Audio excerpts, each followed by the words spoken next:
13 रमजान का ये वाक़या लिखा हुआ है। 17 रमजान को आपने आखिरी खुतबा दिया है जिसमें नसीहतें की हैं। 13 रमजान को खुतबा दिया है।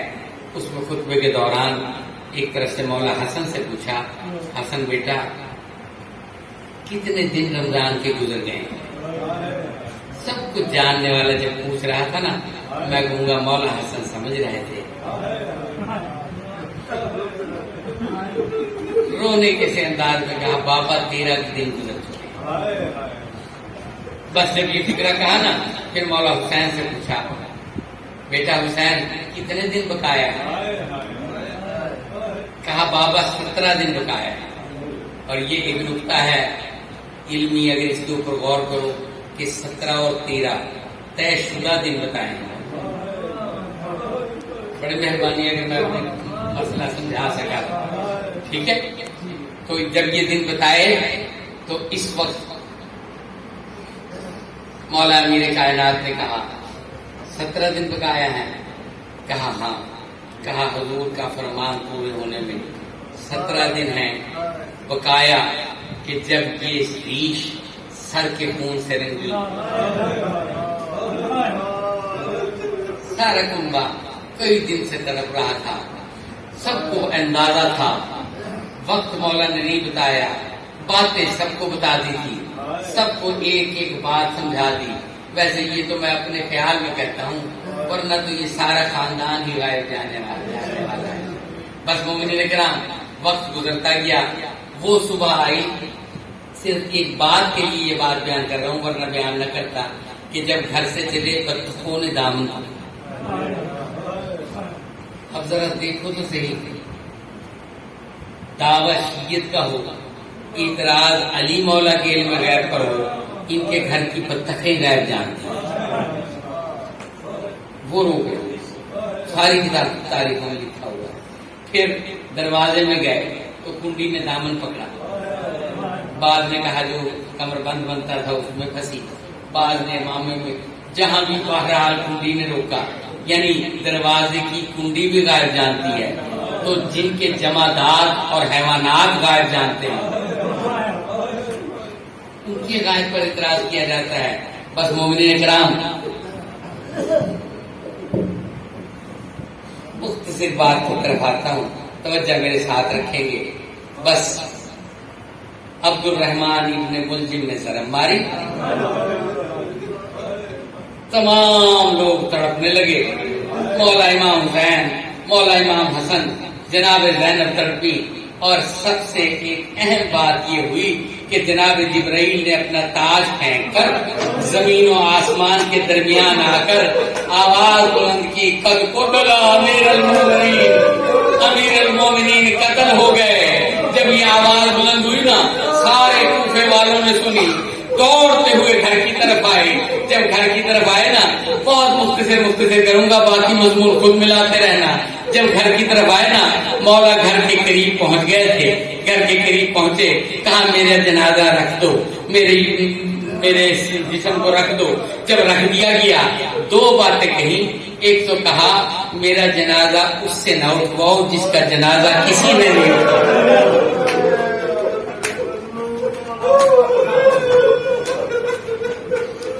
और दूसरी बात क्या कही? दूसरी बात ये कही, मेरी बेटियां दरवाजे पर हैं, मैं नहीं चाहता कि इनके कानों में इनकी आवाजें कूफे वालों के कानों में जाएं। मैं कहूंगा मौला आपकी क्या हालत होगी जब बीवी खुतबा दे रही होगी और कूफे के लोग सुन रहे होंगे। अज़ादारों, मौला घर में आए। 3 दिन 48 घंटे का जो वक्त गुजरा है, वो वक्त गुजर के आखिरी वक्त पे पहुंच गया। सारी बातें बीच की छोड़ दी, कई दफा आपको सुनाई हुई है। सिर्फ इतनी सी बात कहता हूँ कि मौला अमीर कायनात ने अपने सारे कुनबे को इकट्ठा किया। जब सबको इकट्ठा कर लिया ना, कुनबे को इकट्ठा करके अपनी नजरों के सामने बिठाकर क्या किया, सारे कुनबे को कहा, ऐ मेरे कुनबे, मैं तुम सबको रसूल के बेटों के हवाले करता हूँ। مولا حسن و حسین کے حوالے کیا، سارے کنبے کو مولا حسن حسین کے حوالے کر کے ایک مرتبہ کیا کیا، ایک ایک کا ہاتھ مولا حسن کے ہاتھوں میں دینے لگے، ایک ایک کا ہاتھ مولا حسن کے ہاتھوں میں دینے لگے۔ روایت کا لفظ یہ ہے کہ جب ہاتھ دے رہے تھے نا تو غازی کا ہاتھ مولا حسن کے ہاتھ میں نہیں دیا۔ یہ دیکھ کر غازی تڑپنے لگے، اللہ جانے میرے بابا مجھے مولا حسن کے سپرد کیوں نہیں کر رہا ہے، سب کے ہاتھ دے رہے ہیں میرا ہاتھ نہیں دے رہا ہے۔ جب یہ فکرہ کہا نا اپنی ماں کے پاس گئے، جا کے کہا اماں اماں بابا مجھے کسی کے سپرد نہیں کر رہا ہے، یہ فکرہ سننا تھا۔ ماں نے کہا بیٹے فکر کیوں کر رہا ہے، ابھی علی اپنے بیٹوں کے ہاتھ حسن کے ہاتھ میں دے رہے ہیں، جب علی اپنے غلاموں کے ہاتھ حسن کے ہاتھ میں دیں گے تو تیرا ہاتھ بھی دیں گے، تو غلام کہلاتا ہے نا حسین کا۔ بس یہ فکرہ سننا تھا۔ جناب غازی سرکار کو تڑپتا دیکھ کر مولا علی نے کہا غازی کیوں فکر کرتا ہے، میں نے تیرا انتظام کیا ہے، تو میرے پاس آ۔ غازی کو پاس بلایا، پاس بلا کر سب کے ہاتھ مولا حسن کے ہاتھوں میں دیے تھے، مولا حسین کا ہاتھ مولا حسن کے ہاتھ میں نہیں دیا، غازی کا ہاتھ مولا حسن کے ہاتھ میں نہیں بھی دیا، باقی سب کے ہاتھ جناب زینب تک کا ہاتھ مولا حسن کے ہاتھ میں دے دیا۔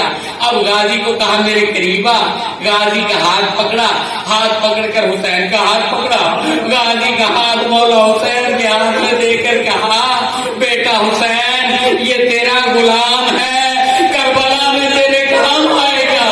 عزادارو حسین کے ہاتھ میں غازی کا ہاتھ دیا، غازی کا ہاتھ دیا تو مولا حسین نے کہا بابا میرا ہاتھ کس کے ہاتھ میں ہے، اب یہ کہنا تھا۔ مولا حسین کا ہاتھ لے کر آپ نے جناب زینب کا ہاتھ لیا اور حسین کا ہاتھ جناب زینب کے ہاتھ پہ رکھ کے کہا بیٹی میرے حسین کی تو ذمہ دار ہے، بیٹی حسین کو تو بچائے گی، چاہے کوفہ میں چاہے شام میں۔ عزادارو حسین کے حوالے کر کے ایک دفعہ مولا نے کہا میں چاہتا ہوں سب میرے پاس سے کچھ دیر کے لیے دور ہو جاؤ، اکیلی عالیہ میرے پاس رہے۔ جناب زینب پاس تھی، سب کنبہ باہر ہو گیا۔ جناب زینب سے کہا بیٹی زینب تیرا باپ چاہتا ہے تو مجھے سورہ کوثر سنا۔ میں کہتا ہوں قرآن کی سب سے چھوٹی سورت، لیکن کیونکہ جناب سیدہ زینب مولا کے سامنے زیادہ گفتگو نہیں کرتی تھی تو مولا نے یہ چاہا کہ میں اپنی بیٹی کی آواز سنوں، کہا بیٹی کچھ بلند آواز میں سنا، دوبارہ سنائی، چھوٹی صورت تھی لیکن بی بی کی آواز پھر بھی بلند نہ ہوئی، کہا بیٹی میں کہتا ہوں بلند آواز میں سنا۔ اب جو سیدہ زینب نے یہ سنائی تو مولا نے تڑپ کے کہا بیٹی فکر نہ کر، میں یہی دیکھنا چاہتا تھا تیرے لہجے میں تیرا لہجہ میرے لہجے میں چھپا ہوا ہے، تو جو تقریریں کرے گی وہ علی کے لہجے میں ہوگی۔ اس کے بعد کہا اے زینب عالیہ تیرے بابا کی ایک خواہش ہے۔ کہا بابا کیا خواہش ہے؟ عرب میں ایک نیچے چادر ہوتی تھی، ایک اس کے اوپر چادر ہوتی تھی۔ مولا نے کہا یہ اوپر والی چادر اتار، یہ اوپر والی